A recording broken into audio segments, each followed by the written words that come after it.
Good morning mga ka-update, at ngayon po ay update na naman tayo kay First Lady Lisa Aranita Marcos.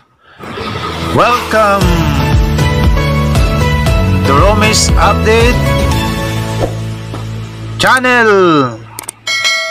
So confirm, nakakayanig na confirmation mga ka-update na talagang si First Lady ay nasa US na. Hindi na natin ito mapapasinungalingan sapagkat yun po yung katotohanan. Kaya doon sa may vlog na sabi doon sa title, If Elisa nasa LA na, bagamat may question mark, walang kawala sa GPS bracelet tracker, may question mark uli. Sabi dito, agoy, mabubulok na sa rihas. So confirm po yan mga ka-update. Ipapakita natin yung video mamaya na nasa US na si First Lady. At dito nga sa kanyang title ay nilagyan niya pa ng have a safe flight para daw kay First Lady.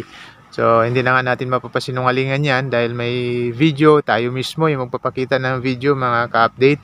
Talagang yayanig ito sa social media, lalong lalo na sa mga DDS.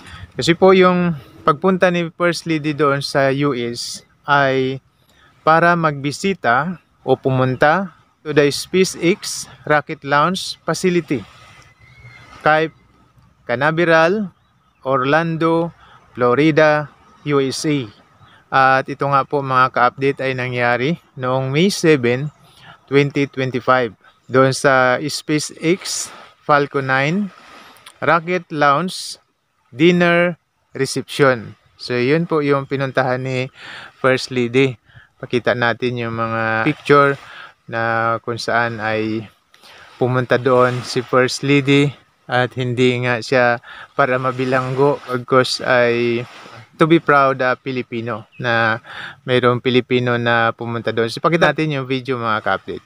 Welcome to Cape Canaveral and the Kennedy Space Center, and it's great that the Philippines was the first with Starlink, and now you're seeing how it's really done. And here we go. 5, 4, 3, 2, 1.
So yan po yung video mga ka-update. Confirm na nasa US si First Lady, pero nandoon siya sa Orlando, Florida, USA.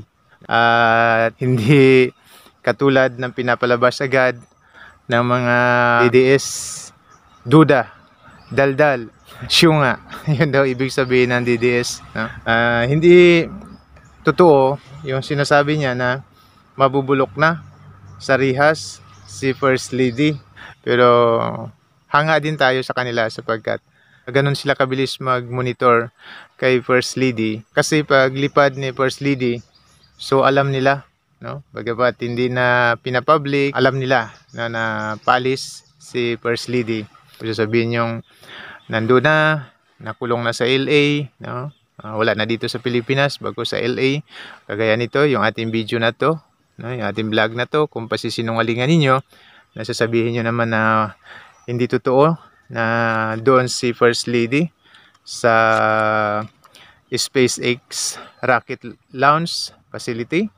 So kung papasinungalingan nyo to at may sasabihin kayong iba kung nasaan, so bigyan nyo din ng, ng ebidensya. Malungkot nito para sa inyo ay malaking karangalan hindi lang kay First Lady, kundi sa mga Pilipino, no, na siya lang, kung ating papansinin, mag-isa lang siyang babae dyan, at talagang winelcome siya bago isinagawa yung pagpapalipad ng mga rockets. Yun bang buhay na saksi ka kung paano mo makikita, no? Sobrang saya talaga sa pakiramdam. Pero yung katotohanan, nakaka-proud na meron tayong First Lady na maasahan sa mga ganon. So ayan po, confirm, hindi natin pinapasinungalingan na nasa US si First Lady. Yung pinapasinungalingan natin, yung sasabi nilang mabibilanggo na kasi may ebidensya po tayo.